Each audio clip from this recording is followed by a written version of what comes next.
Okay, Pom, we've had to drop an emergency pod. I don't think we've done this before, but we've had to drop a code blue, code red. I don't know what we'll call it, but it's time to have the vaccine conversation.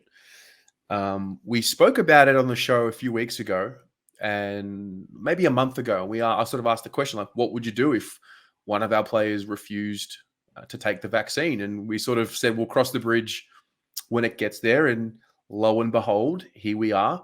We have a report from Channel 7 that says that at least one player from the men's program has refused to get the vaccine. And it's kind of created this shitstorm of the reaction. We don't know who the player is, but all of a sudden we're looking for information. People are naming players who they think it is. People want to be the first person to name the player. People are jumping at each other's throats for their stance on it. It's crazy, and I guess just want to have a chat about it, and then for you guys in the audience to have your say as well, because we can't pretend like it's not there. It's almost like this taboo topic, and people are almost afraid to talk about it. And I guess this is the time to get a little bit more educated, learn from each other, and discuss it. That's kind of what we do. I think it's a scary time, isn't it? It's a scary time because it's something that in some ways is so trivial, but in other ways it is dividing people. It's stopping friends talking to friends. It's splitting friendship groups up. All sorts of people are at each other's throats over something really that is pretty inconsequential, isn't it? When you break it down, but when you look into it, it's a minefield, isn't it? Yeah. I mean, I'm personally double vaccinated, and I know you Same. are. That's because of work. But it's a controversial subject, isn't it? And it is a wonderful subject because this is something that I think that them moments that, when you're a granddad, they're going to ask you about the great vaccine of 2021. I can tell my grandkids will probably talk about this. Absolutely. And I don't even know where to start. I guess my entry into this situation is really following the NBA. And, we've got Kyrie Irving, who has chosen to not reveal his status. But I think it's pretty clear that he's not vaccinated, and he's not going to get vaccinated for now anyway. And he's not playing basketball. Highly paid, one of the franchise players there at Brooklyn. And he's not playing, and he's willing to forego his playing career in the immediate moment in order to stand up for whatever he believes in. And I always wondered, like, would it come to the AFL? Would it happen in the AFL? I think the law of averages suggests that, of course, there are going to be players that don't want to get it and don't get the vaccine. But then the conversation and the thought process goes to, yeah, but we're in Australia. We're very compliant. And then there's also what would happen if someone actually came out and spoke out against it, because you just know what people are like here, and people love a controversy. People love talking about it. People love, virtue signaling what's right and what's wrong. I'm trying my best to just be as fluid as possible.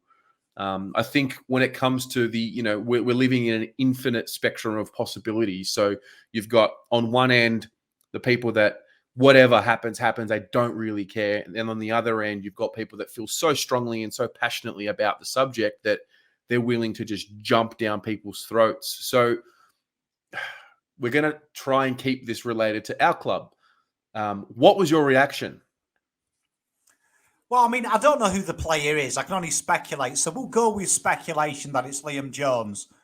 We'll just say, for argument's sake, it is. I think my initial reaction was that was brave. I was like, Jesus, that's bold. Do you know what I mean? That's bold. And then we talked about that night on Blue Abroad, we're not in the papers, which is really nice. And I was like, oh God, the Terry Pom curse has hit. Here it is. And I think I was more disappointed that we were going to lose a key defender. I was like, that's probably one of the positions that we're quite stretched on. So it became more of a selfish annoyance that I was like, who's going to replace him? But I think as the dust has settled, and I'm quite consistent with this, I think for freedom of speech and freedom of expression to exist, whether I think something is a bad decision, which I personally think not getting vaccinated is a bad decision, but that's my belief. I'm not going to criticize him for having the balls to know the consequences, because you've only got to go on Twitter.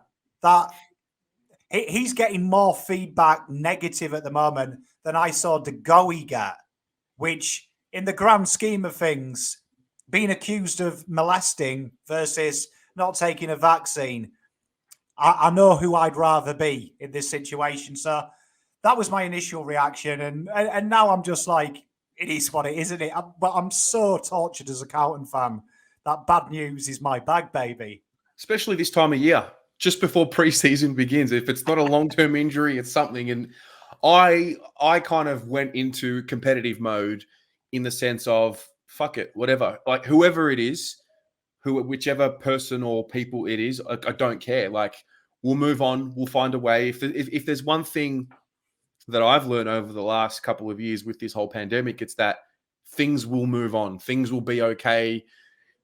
The world's not going to blow up. Or actually, it might actually. I might be wrong there. But one way or another, we figure out a way to make it work. If we lose a player, I mean, all we know right now in terms of the facts are right now, according to Channel 7, that there is a player in the leadership group that has not received the vaccine yet. Now, the thing that scares me is we don't know why.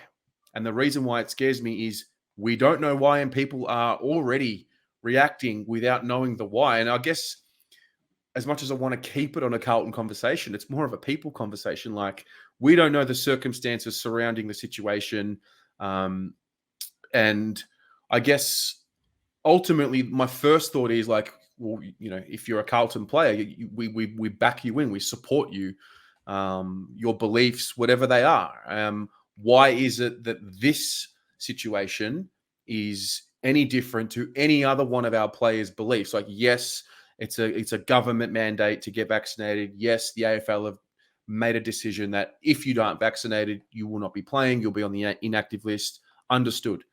But I think because it's such a sensitive topic, because we've just come out of lockdowns and all of that, maybe there's just a heightened emotion. But my first thought is like, why don't we wait until we understand why before we make a final decision and go through the trial by social media? And that's, you know, that's the thing. I always try to approach everything with a level of compassion and fluidity. It's easier for me to do it in certain situations than others. I mean, once the season comes around, I'm the most emotional person there is, and I can't think straight. But in this situation, it's just so rare. It is. It's the first of its kind that I've ever lived through, and I think any of us have lived through. I mean, it's a crazy time, isn't it? It's a crazy time. I mean, like I say, I always admire anyone who sticks to their beliefs. So if this is a choice because of his beliefs, because freedom of speech, the way I was taught by my pop, is freedom of speech means that sometimes you've got to give other people freedom to say the things that you don't want to hear, and understand that that's the price you pay.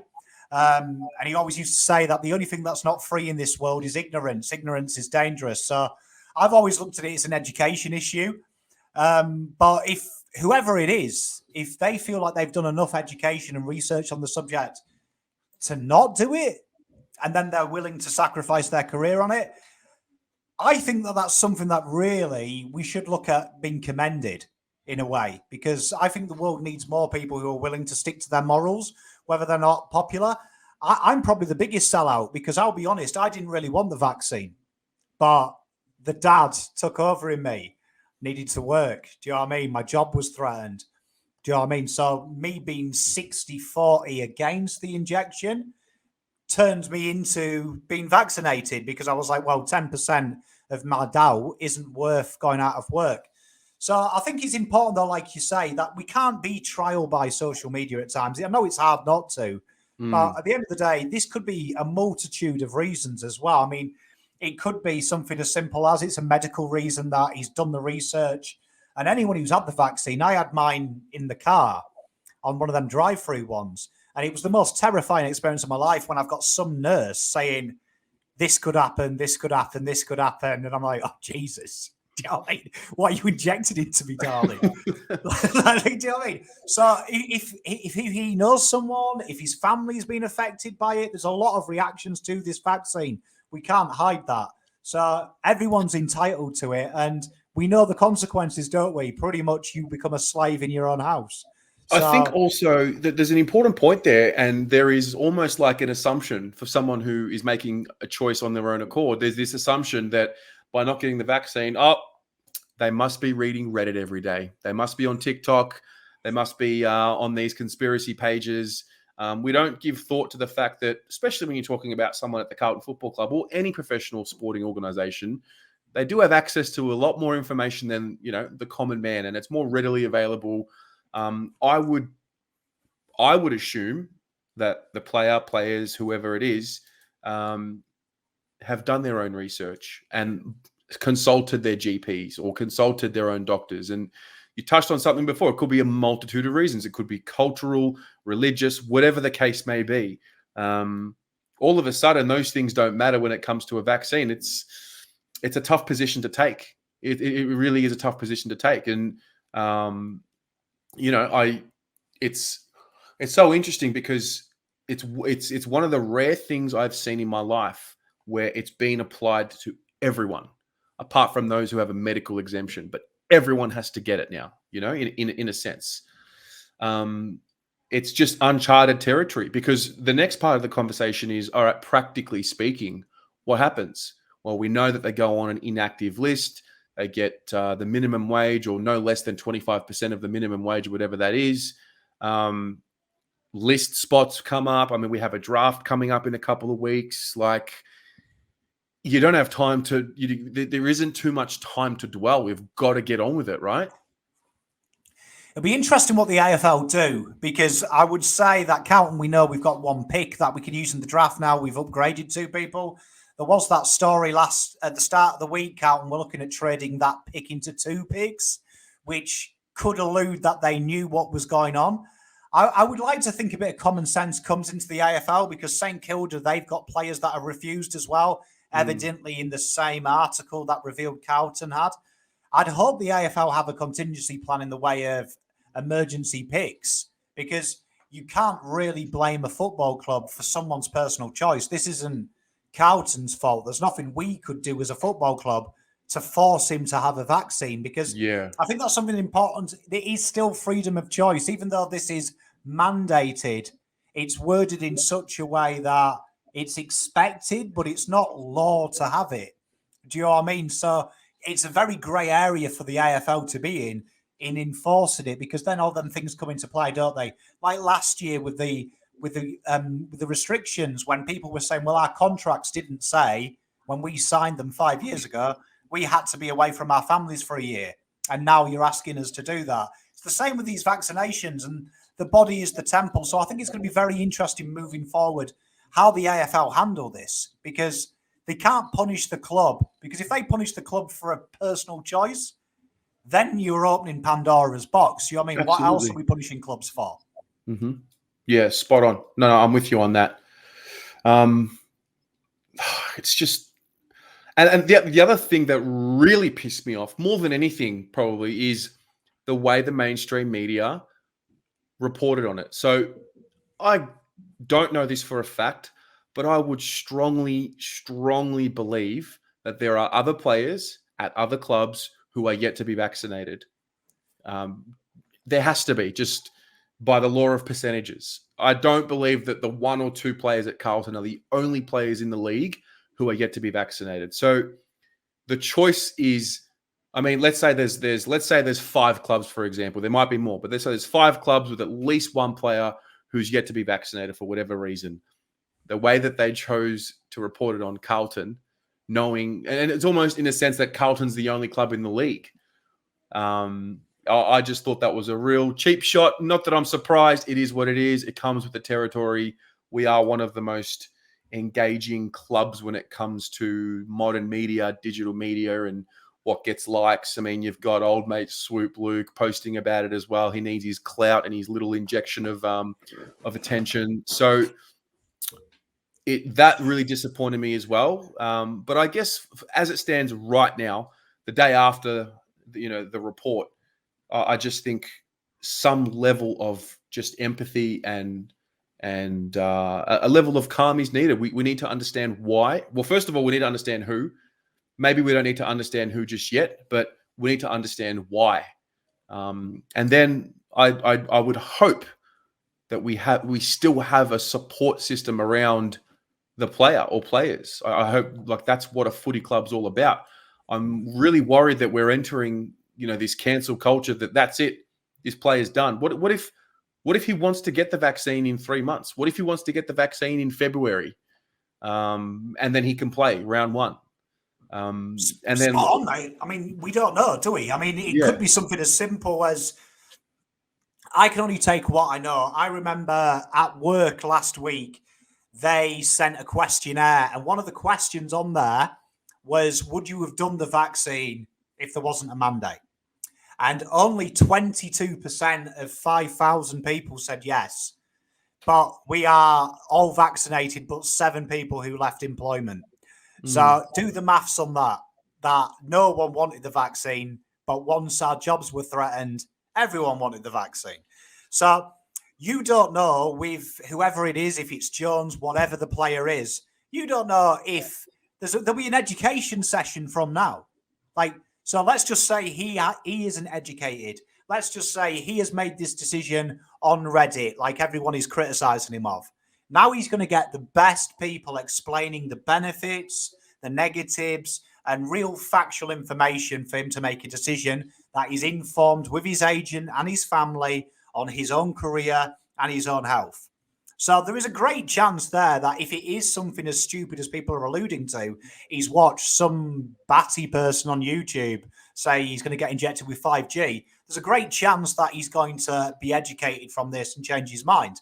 And if he is, just remember what you're saying on the internet. Because if it is Liam Jones, that guy's a hero for this football club. He's been knocked unconscious for this football club. His commitment to what he does week in, week out, in my opinion, is beyond question. So, therefore, just remember you're going to have to own your words. And to them people out there on social media trying to leak who it is, think about the club. Think about the club. And one thing I'll say is Collingwood, during the Degoe thing, they stuck together. They chastised him, but they stuck together and they backed the club. Releasing the player's name because you've got a mate who has a beer with someone is only damaging, A, the club, but also, if it's not Liam Jones, you're going to look plenty fucking stupid, aren't you? Because I feel sorry for Liam Jones, because if he Googles his name, he's getting some horrific abuse. So imagine if there's a player now in that locker room who's thinking about not having the vaccine. We have forced him to have the vaccine through fear. And this vaccine, in my opinion, should be a personal choice, not through a fear means. Yeah, and I think whoever it is, whether it's Jonesy or whoever it is, they would know what would be coming to them by making this choice. See, I'm a firm believer. Maybe I like to see the best in every situation, and I'm naive, but I would think the player has made the choice with the information, because I would think that this issue hasn't been. It's not a new issue for the club that's only come up over the last few days. I think because we came closer to the lodgement date, where the clubs had to give the information to the AFL, I think now it's coming out. But I think this has been an ongoing process, and I would be shocked if every player wasn't given individual, opportunities to sit, talk with medical staff, and do their own independent research, and then correlate that with whatever medical advice the AFL are giving to players as well. So that's why I think this has been a really calculated decision. I'd be surprised if the player refuses and then in a couple of months takes the vaccine, purely because too much time has passed now to not make an informed decision. And yeah, I think, practically speaking, like we'll just have to move on. Eventually, we're going to find out who it is, in fact. I mean, there are strong rumors around. There are a couple of players at the club who have deleted their social media or their Instagrams, and that you join the dots and all of that. But Pure Sherlock Holmes.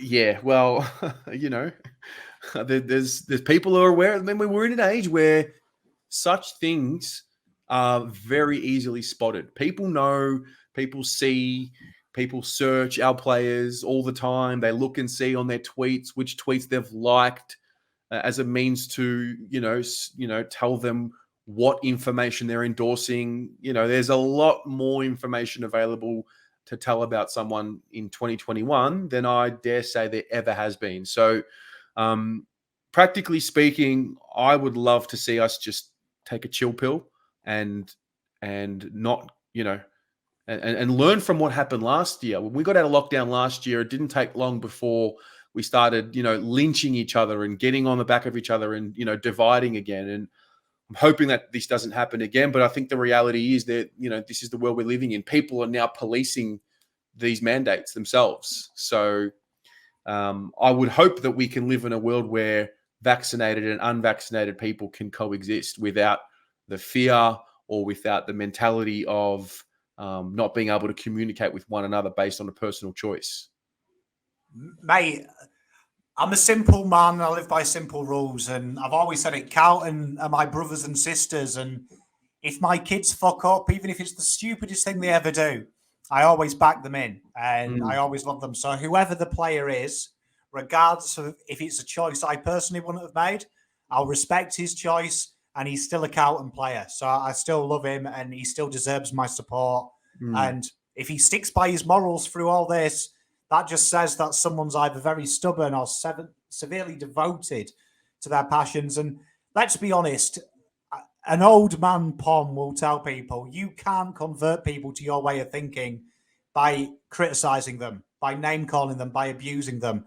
Look at a child. If you scream and shout at a child, they switch off and you only cement their ways.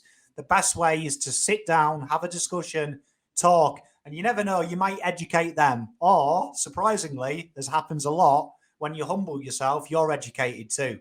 And that's the most incredible thing. And I think it's a time for conversation. But to understand, a vaccine is just a vaccine. Do you know what I mean? And it doesn't identify who they are.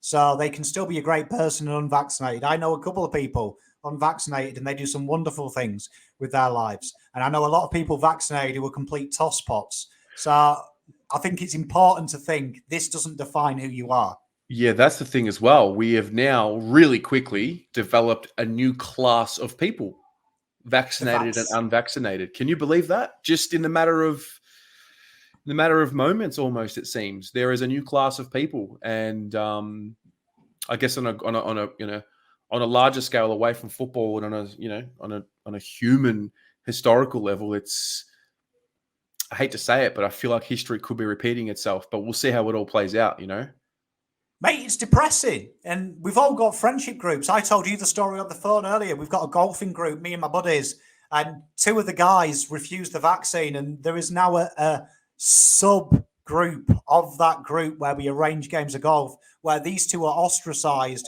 because a lot of the group don't want them there because it's so embarrassing not being able to let them into the clubhouse to go for a beer with them. So they don't want that drama. They're like, oh, I can't be bothered with arranging to go to certain places where these idiots can go.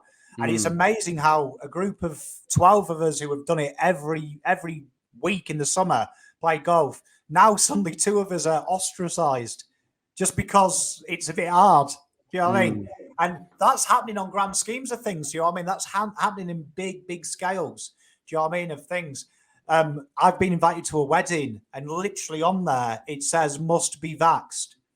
And it's crazy. It's crazy because it's almost like we're segregating them.